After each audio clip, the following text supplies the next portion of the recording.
नमस्कार दोस्तों, OCN network में आपका स्वागत है। मैं हूं ओमकार चौधरी।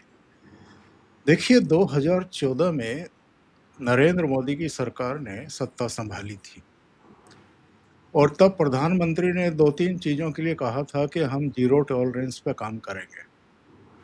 इनमें भ्रष्टाचार भी था, इनमें आतंकवाद और नक्सलवाद भी था। और अपने भाषणों में वैसे तीसरी बात भी कहते रहे वो, ये जो वंशवाद है, ये लोकतंत्र की जड़ों को खोखला करता है। वो तो हम और आप देख ही रहे हैं, संसद में क्या हुआ है, मानसून सत्र में क्या हुआ है। कुछ खानदानी चेहरे ही हैं जिन्होंने लोकतंत्र के सबसे बड़े मंदिर का भी अपमान करने में कोई कसर बाकी नहीं छोड़ी। लेकिन हमारा आज का विषय वो नहीं है। आप जानते हैं कि आज हम 13 अगस्त को बात कर रहे हैं और 15 अगस्त को लाल किले की प्राचीर से प्रधानमंत्री नरेंद्र मोदी राष्ट्र को संबोधित करने वाले हैं। इसी लाल किले से बस 10 कदम की दूरी पर चांदनी चौक की तरफ 10 नवंबर 2025 को एक ब्लास्ट हुआ था। एक गाड़ी में बैठा हुआ शख्स उस विस्फोटक के साथ उसने खुद को उड़ा लिया था और कुल मिलाकर के उसमें 11 लोगों की मौतें हुई थी। जाहिर है, इस तरह की तमाम घटनाओं की जांच आजकल एनआईए ही करती है। तो एनआईए की रिपोर्ट में भी यही खुलासा हुआ था और अब यूएनएससी ने भी उसकी बिल्कुल एकदम डिटो बात कही है, पुष्टि कर दी है। अलकायदा की एक विंग है, उसके जरिए ये सब कराया गया था, कारनामा कराया गया था। इसके बावजूद कि बहुत बड़े पैमाने पर इन चीज़ों के खिलाफ अभियान चले हैं, लेकिन अल फलाह यूनिवर्सिटी में क्या-क्या पल रहा था, क्या-क्या आगे बढ़ रहा था, उसके तार कहाँ-कहाँ जुड़े हुए थे और अभी भी किस तरह के खतरे हैं, इन सब चीज़ों पर बात करने के लिए हमारे साथ जुड़ रहे हैं जम्मू कश्मीर पुलिस में अपनी उम्र लगभग आधी उम्र देने वाले डॉक्टर एसपी वैद साहब, जो डीजीपी रहे हैं। तो उन्हीं के साथ जुड़कर के चीज़ों को समझने की कोशिश करते हैं। वैद साहब, बहुत स्वागत है, बहुत अभिनंदन, नमस्कार। नमस्कार ओंकार जी, आपको और आपके दर्शकों को। सर, ये अपने आप में चौंकाने वाला तथ्य था उस समय, जब एक-एक करके तार जुड़ रहे थे और खुलासे हो रहे थे कि डॉक्टर जैसा पेशा और जो मेडिकल के क्षेत्र के स्टूडेंट तैयार करने का दावा कर रही थी यूनिवर्सिटी, इंजीनियर पैदा करने की एक जगह, वहाँ पर इस तरह की चीज़ें। और ये शायद उस समय ब्लास्ट होता भी नहीं, क्योंकि शायद वो आगे के लिए बड़ी योजनाएं बना रहे थे, बड़ी साजिश रच रहे थे, जो बाद में खुलासे भी हुए हैं। लेकिन चूंकि बहुत बड़े पैमाने पर उनका विस्फोटक पकड़ा गया था, 2 गाँव में जो रखा हुआ था, इस प्रेशर में आकर के उन्होंने सोचा कि जितना हम ब्लास्ट कर सकते हैं, कहीं जाकर के नुकसान कर सकते हैं, कर दें। जी ओंकार जी, बिल्कुल आपने सही कहा। इनफैक्ट जो प्लान था वो बहुत बड़ा था, भयंकर था, और उसके हिसाब से अगर ये कामयाब हो जाते तो शायद पूरी दिल्ली और दहल जाती, पूरा देश परेशान हो जाता, और क्या क्या होता। कैजुअलिटीज यहाँ 11 हुई है, पता नहीं कितनी होती। लेकिन कहते हैं करने वाले ये जो होते हैं, बचाने वाला उससे भी बड़ा होता है।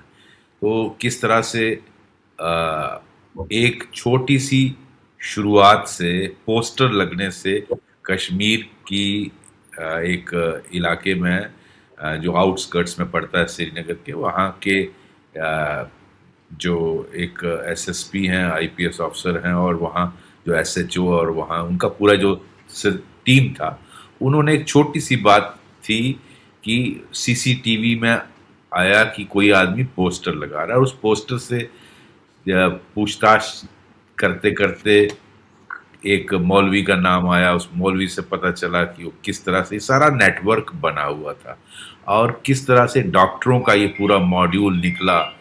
और फिर आप देखते हैं कि वो डॉक्टरों का मॉड्यूल जो है हरियाणा, आपके यहाँ हरियाणा स्टेट में फरीदाबाद के इलाके में पहुंचा। फिर उसके जो तार हैं वो लखनऊ एक लेडी डॉक्टर से जुड़े।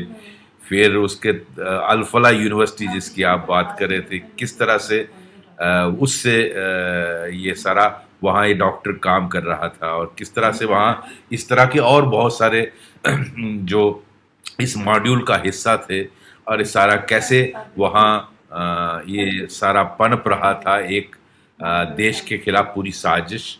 और फिर आपको याद होगा रिकवरी हुई थी 2900 किलो, जो लगभग 3000 किलो एक्सप्लोजिव मटेरियल, जिसको इनफैक्ट कश्मीर में सीज करके लाया गया। और बहुत अनफॉर्चुनेट इंसिडेंट यहाँ भी हो घट गया, क्योंकि जब उस पुलिस स्टेशन में इसको रखा गया था, और वहाँ वो एक दिन जब उसका इंस्पेक्शन सारा वो करने वाली टीम थी, उसमें बहुत से लोगों की जान चली गई जब वो एक्सप्लोड कर गया।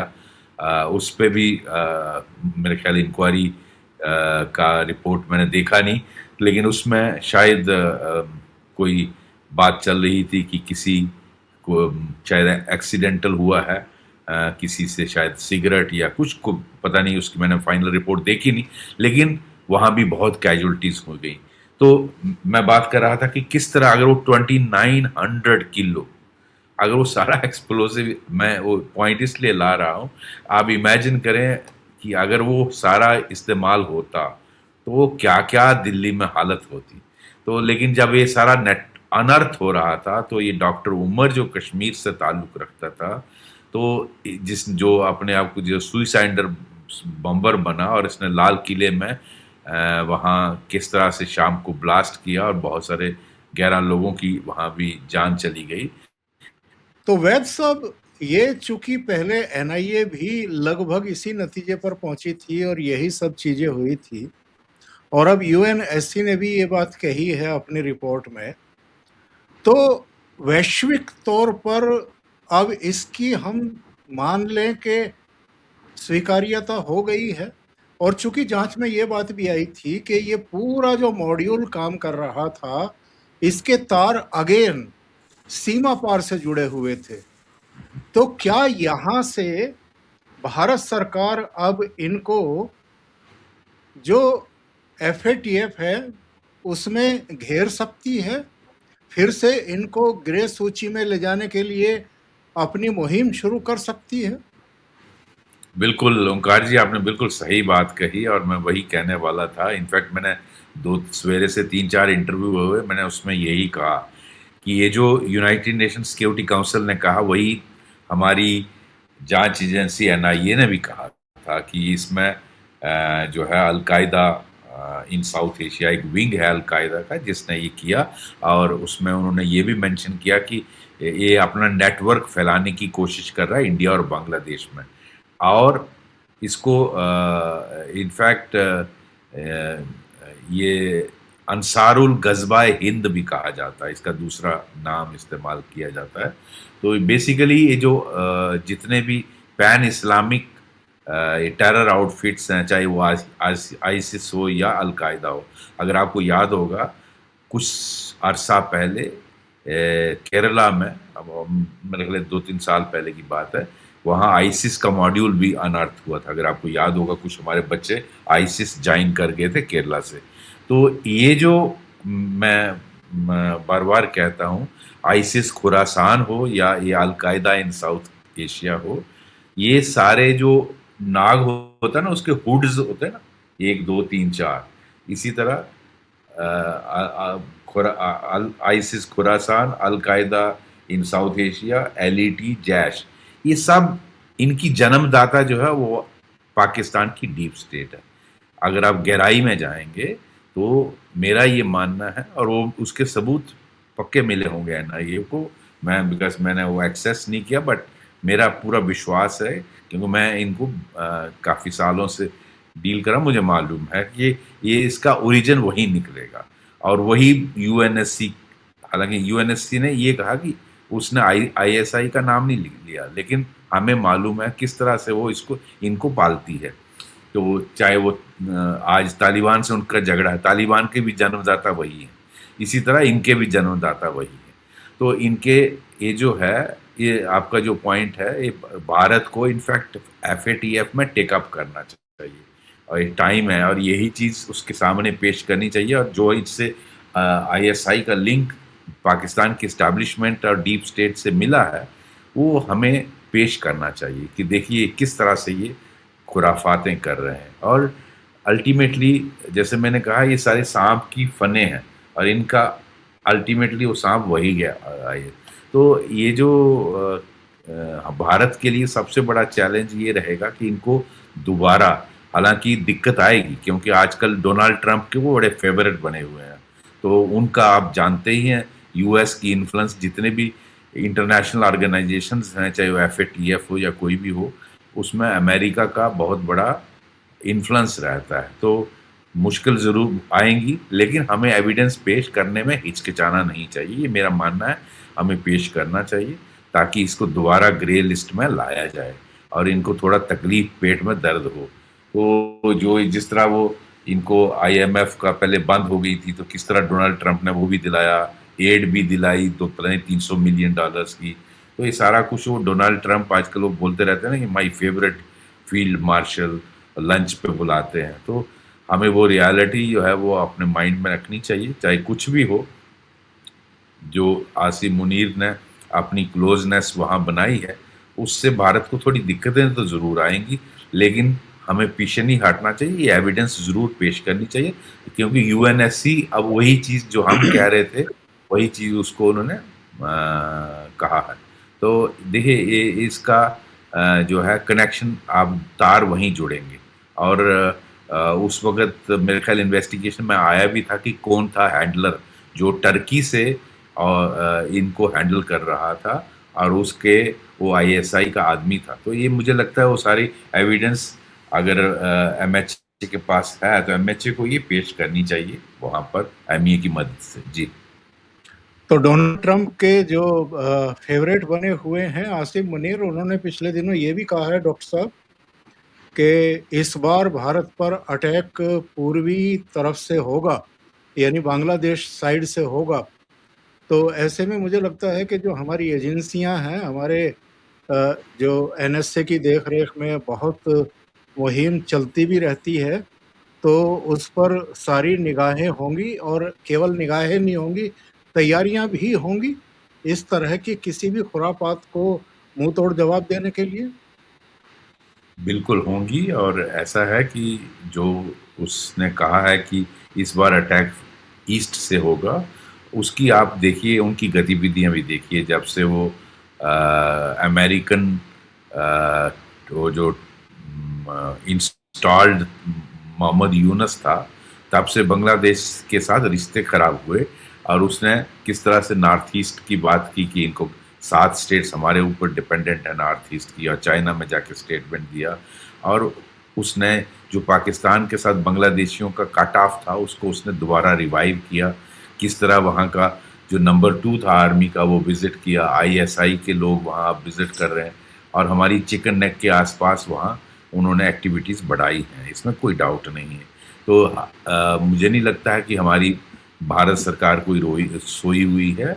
हमारी तरफ से भी वो हमें यहाँ बोलने की ज़रूरत नहीं, लेकिन बहुत सारी चीज़ें की गई हैं। जो चिकन नेक का एरिया है, वहाँ इनफैक्ट 2-3 जगह पर, इवन जो असम साइड में और त्रिपुरा साइड में, जहाँ जहाँ ये बांग्लादेश के साथ बॉर्डर मिलता है, आर्मी की न्यू इस्टेब्लिशमेंट खुली हैं। उसके खोलने का मतलब आप समझते हैं, बिकॉज वहाँ फिर आर्मी काउंटर इंटेलिजेंस भी होगी, आर्मी की नज़र भी रहेगी, जो पहले हमें ज़रूरत नहीं थी, क्योंकि बांग्लादेश के साथ अच्छे रिश्ते थे। अब ये जो न्यू डेवलपमेंट्स हो रही हैं, और चाइना के साथ क्लोजनेस हो रही है, पाकिस्तान के साथ बांग्लादेश की पास क्लोजनेस हो रही है और किस तरह से वहाँ वो सक्रिय हुआ है। जो जमात इस्लामी वहाँ की नंबर 2 पार्टी है, रेडिकल पार्टी, और उसमें किस तरह के पाकिस्तानी प्रेमी लोग हैं और इस तरह पाकिस्तान का आना जाना वहाँ के, खासकर सबसे खतरनाक तो डेवलपमेंट जो हुई है, जो बांग्लादेश के अफसरों को, उन्होंने आर्मी अफसरों को ट्रेनिंग के लिए पाकिस्तान की आर्मी एकेडमी में भेजा है। तब वो चाहते हैं कि ये जो अब यूनुस के बाद ये जो तारिक रहमान भी आया है, इसने उसको रोका नहीं है। और आप देखिए ये भी वही यूनुस वाली अभी तक पॉलिसी फॉलो कर रहा है, और इसने किस तरह से अपने आर्मी के रिक्रूट्स को वहाँ भेजा ताकि वो पाकिस्तान आर्मी की तरह ही रेडिकलाइज होकर आएँ। और वहाँ उनको भेजने का मतलब है फिर वो रिश्ते बनते हैं क्लोजनेस के पाकिस्तान के साथ, जो सारी उम्र रहते हैं, जहाँ ट्रेनिंग इकट्ठी होती है।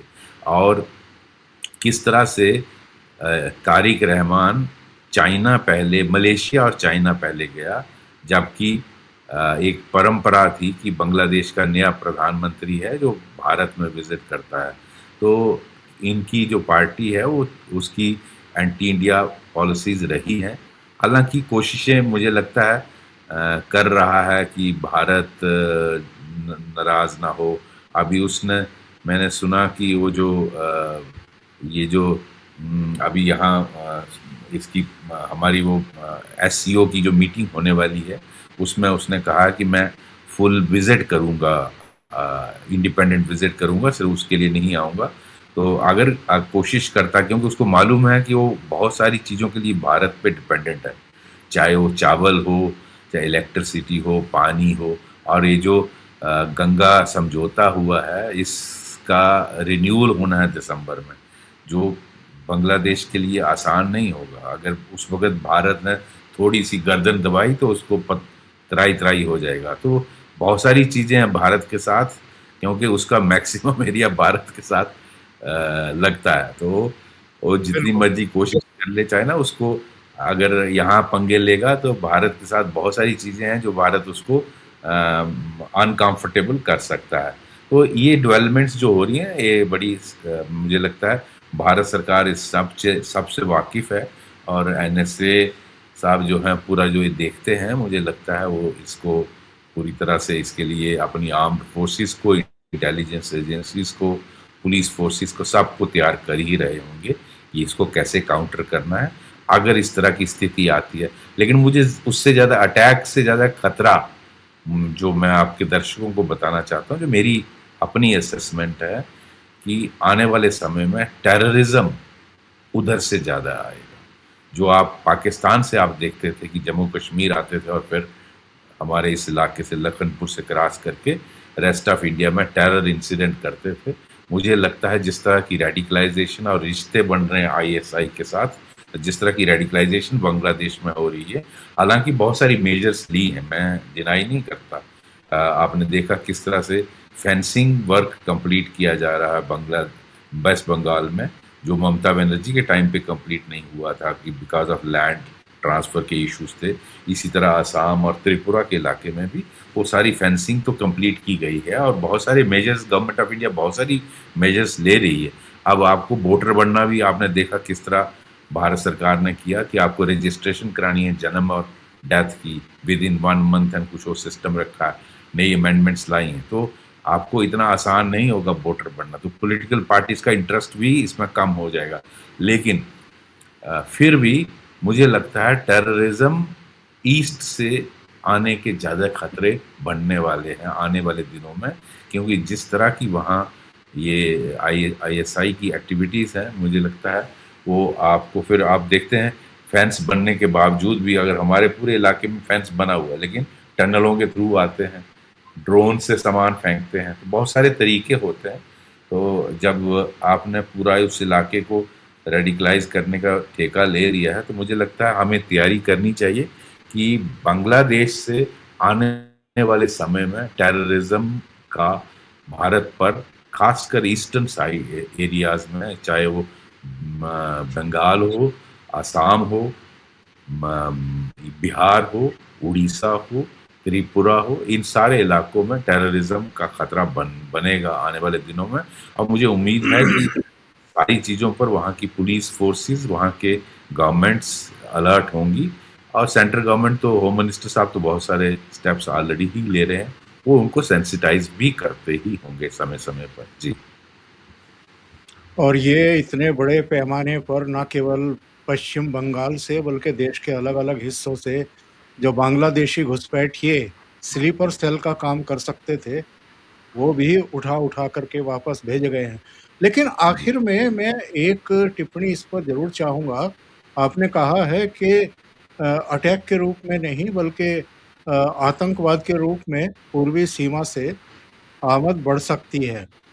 ये जो पाकिस्तान और सऊदी अरब और टर्की ने हाथ मिलाया है डॉक्टर साहब, प्रत्यक्ष तौर पर कहा जा रहा है कि ईरान से जो खतरा है उसको मद्देनजर ये सब किया गया है।